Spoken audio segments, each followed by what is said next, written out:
As a principal at AT Kearney, Stephen Easton was in a good position to offer an outside view on the areas of procurement that he sees as most open for improvement.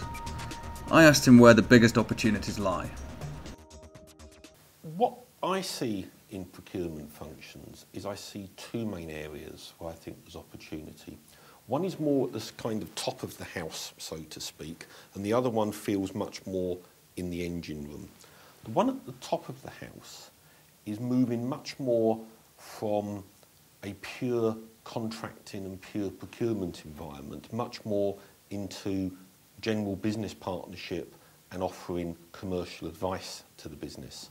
A CFO of a very large company whom we interviewed recently, and the comment was, procurement buy things, but what they're not necessarily doing is being at the top table in terms of offering me advice on general commercial issues and really being a full partner at the table.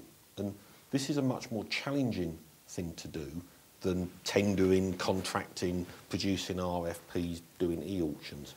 The area that's in the engine room is linked to this, which is very much around improving the analytics within procurement functions.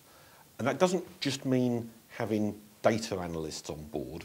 That's part of the issue, but it's also improving the ability of the people who are actually managing categories and suppliers to understand data, obtain data, and be able to stand back from it and draw conclusions which can both help in pure strategic sourcing processes, but can also help when one's involved in contract management and offering more general advice to the business. So these are really the two biggest areas of improvement or gap that I tend to see from the clients that we've been working with. Okay.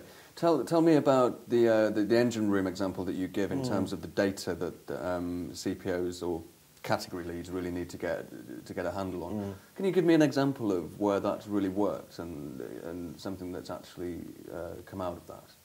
Yeah, I mean, it's when you get down into the real rub, particularly on the more indirect areas of expenditure, of what is it that we're actually buying? What are the actual specifications? What's some of the actual pricing that's going on? Especially when you get into services, you still see contracts where, because it's straightforward, people will negotiate a deal that says we will pay supplier X £10,000 a month for the following services without obtaining the transparency into what inputs are going to be provided for this, what sort of rate card is in place for these types of services, what's actually going to be delivered for these types of services. And that becomes a very analytical activity because you have a fair amount of data that you actually need to crunch and that you need to collect. A lot of it not trapped in systems, and a lot of it probably will never be trapped in systems that you need to actually obtain and be able to analyse. So where do you get that data? You often get that directly from suppliers, actually. I've seen many clients who've had systems and have had fairly good investment in systems, but once you get into the real transparent level of the actual deep data that you need to really understand to know what's going on at a deep category level, that's much less frequently trapped in the systems. And you very often find that you need to put in place reporting with suppliers. You need ad hoc exercises to collect that type of information from suppliers. There's caveats in terms of how well suppliers give you that type of information, but you can normally get it. I guess there must be a huge amount of trust between buyer and supplier for that sort of information to be forthcoming. I don't think it's so much trust. I think it's more the fact that there's also some leverage in place in the relationship. When one runs competitive procurement, the first step that we recommend is to actually get hold of detailed information on specs, detailed information on pricing, detailed breakdowns where they're needed on things such as rates. You need leverage as well to be able to obtain that type of information from the supplier. Okay. One thing you mentioned there was services procurement, which is a rich vein of debate in the procurement profession. I mean, you talk to various people and they say that the best way is to link the procurement of services to the outcomes, so you're almost linking it to the profit that comes out of it in terms of advertising or creative spend, perhaps. Okay. Have you come across that at all, and do you think that's a realistic way of going about it? You mean contingent type arrangements? Yeah, we come across contingent type arrangements. I think a big challenge with contingency is how you actually measure the benefit. And you find lots of debate around the baseline that you're going to measure benefit against. You often find that the supplier has more information around the baseline actually than the people internally often have. Not always, but that's often the case. And then, of course, once you put that sort of agreement in place, the supplier has an incentive only to manage to whatever metric you and they actually agree. And if that metric is the metric that matters to the business, that's great. If you've done a deal over a 3-year period and the business starts to change its mind, that can become a very expensive thing to unravel. So it can be a way forward, but it needs to be thought about very carefully, and really needs to be good alignment on both sides that objectives are not going to change. Okay.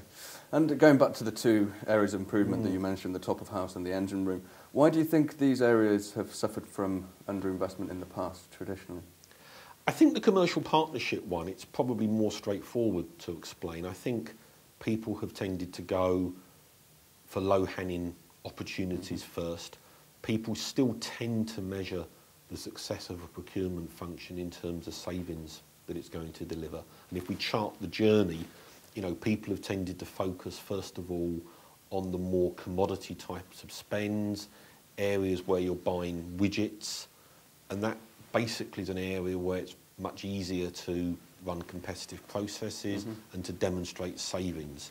When you get into the much more complicated IT outsourcing agreements, other types of outsourcing agreements, it's a much more complex area. It tends to be an area where a lot of the very traditional procurement skills around pure contracting and tendering are still relevant, but they don't get you quite as far. You need the sort of business understanding. And so I think people have prioritised where they've gone.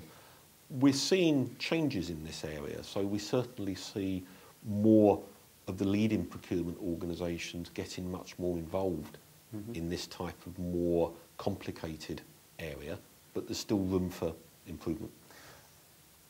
So how can that be improved? I mean, how can these processes be improved? I think in terms of procurement having more of a commercial role, a more wider commercial role, I think part of it is around how procurement is measured. So it's a richer measure than just savings. It's other measures too.